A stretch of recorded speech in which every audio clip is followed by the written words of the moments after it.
being curious, not because we don't care, but because we think we already know. In my clinical practice, I meet couples who've been together for 10, 20, even 40 years. They can finish each other's sentences. They know every routine, every story. But often, they've stopped seeing each other as evolving beings. They're no longer lovers navigating mystery together. They're archivists cataloging memories. We think love thrives on closeness, on intimacy, on knowing the other. And it does, at first. But the paradox is the more we think we know our partner, the more we risk losing touch with who they're becoming. We forget that even in the same body, people change. Experiences shape us. Time alters our needs, our desires, our fears.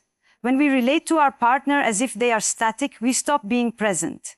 We relate not to the person, but to our version of them. And in that, love begins to decay. Curiosity is what disrupts that pattern. It's the practice of asking, who are you today? And what in you is unfolding that I have not yet seen?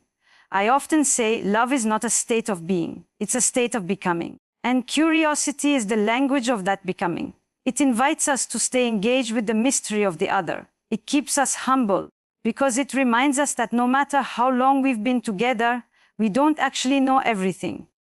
The moment we believe we do, we stop listening. We replace inquiry with assumptions. We start to respond not to our partner's truth, but to a script we've written for them. And what happens when we stop being curious? We reduce our relationships to maintenance.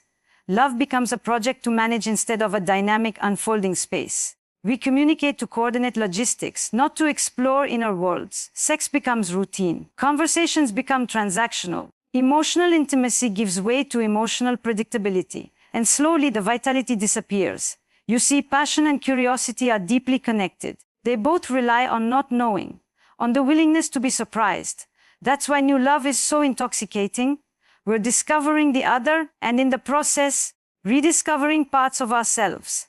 But over time, many couples confuse stability with completion. They think the work is done.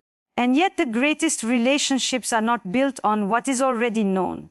They're sustained by the ongoing exploration of what is still unknown. Let me give you a small example. I once worked with a couple married for 18 years. They came to me saying the spark was gone. No big crisis. No betrayal, just a slow dulling of connection. In one session, I asked them each to write down 5 questions they would ask their partner if they were meeting them for the first time.